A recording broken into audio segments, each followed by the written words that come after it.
उठ जा बेटा।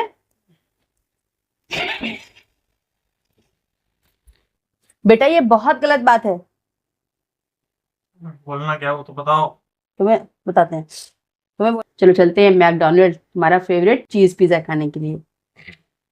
मैकडॉनल्ड में पिज्जा नहीं मिलता, तो क्या मिलता है? बर्गर। अच्छा हाँ, जब समझाया जा रहा था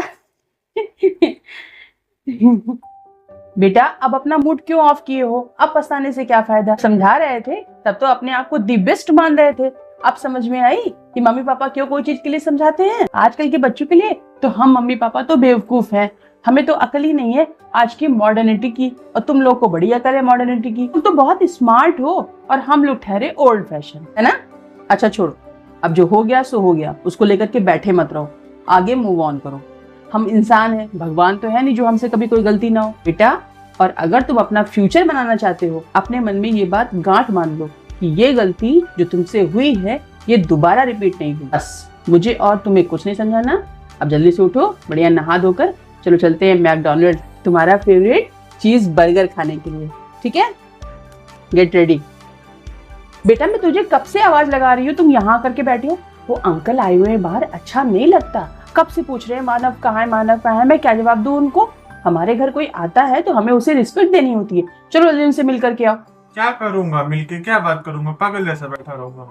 नहीं यार, बेटा मैं जानती हूँ कि तुम बच्चे लोगों को बड़े लोगों से मिलना जुलना ज्यादा पसंद नहीं आता, लेकिन अब तुम खुद सोचो, उन्हें पता है कि तुम घर में हो। अगर तुम उनसे मिलने नहीं जाओगे तो उनके दिमाग में क्या बात आएगी? क्या सोचेंगे अंकल कि इनका बेटा घर में होने के बावजूद भी नमस्ते करने तक नहीं आया। मेरी बात मानो, तुम बस 5 मिनट के लिए जाओ, उनसे नमस्ते कर लो, उनके पास बैठ जाओ।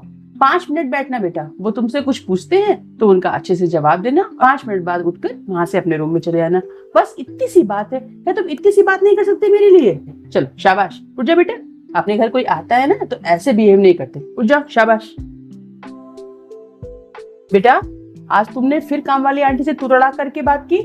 मैंने तुझे कितनी बार समझाया ना कि उनसे तमीज से बात किया करो। बहुत गलत बात है बेटा, वो तुमसे उम्र में बहुत बड़ी हैं, वो हमारे घर के सर्वेंट है। इसका मतलब ये नहीं कि तुम उनसे बदतमीजी से बात करो। उन्हें कोई चीजें फेक करके दो, उनसे ऊंची आवाज में बात करो, चिल्लाकर बोलो। मैंने तुझे ये सिखाया है बेटा? उनके घर के हालात अच्छे नहीं है, इसीलिए वो हमारे घर में झाड़ू पोछा बर्तन करती हैं, हमारे जूठे बर्तन साफ करती हैं, पोछा लगाती हैं, ये सब काम करती हैं। इसका मतलब ये नहीं कि तुम उनसे चिल्लाकर बात करो, चीजें उठाकर उनसे फेंको और उनसे बदतमीजी करो। वो हमारे घर के नौकर हैं, इसका मतलब ये नहीं कि उनकी कोई इज्जत नहीं है, उनकी कोई रिस्पेक्ट नहीं है। जाओ अभी आके उनसे सॉरी बोलो और आगे से ऐसी हरकतें मत करना, ठीक है? प्रॉमिस? Good boy. अच्छा तो ये हो रही है तुम्हारी ऑनलाइन क्लास। तुमने तो मुझसे कहा कि मैं ऑनलाइन क्लास करने जा रहा हूँ और तुम बैठ कर रील देख रहे हो, जबकि मैं तुम्हें डेली आधा घंटा देती हूँ रील देखने के लिए।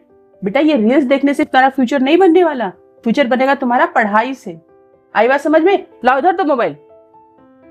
और अब से जो तुम्हें मैं आधा घंटा देती हूँ ना, वो भी नहीं दूंगी। तुमने मुझसे झूठ क्यों बोला कि तुम मोबाइल ले जा रहे हो रील देखने के लिए, ना कि पढ़ाई करने के लिए? पढ़ी तो रहा था। हाँ दिख रही है तुम्हारी पढ़ाई, पढ़ी तो रहा था। झूठ बोलोगे? बेटा एक बात बता दे, किसी को बेवकूफ बनाना जितना आसान है ना, उसका भरोसा जितना उतना ही मुश्किल है। अब तुम्हारे इस झूठ बोलने का नतीजा है कि मैं तुम्हें वो आधे घंटे भी नहीं दूंगी रील्स देखने के जो मैं तुम्हें डेली देती थी। अब बैठे रहो चुपचाप पढ़ाई करते हुए। इससे फ्यूचर नहीं बनने वाला, फ्यूचर पढ़ाई से बनेगा। समझ में आ रही है बात? ईमानदारी सीखो, जो कहो वो करो। तुम मुझसे रील्स देखने के लिए मोबाइल मांगते हो तो मैं तुम्हें देती हूँ ना मोबाइल, तो फिर तुमने मुझसे झूठ क्यों बोला कि मैं ऑनलाइन क्लास के लिए मोबाइल ले जा रहा हूँ? रील्स के समय कभी पढ़ाई करते हो तो फिर पढ़ाई के समय रील्स क्यों देखी?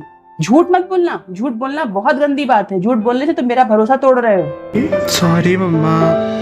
सॉरी।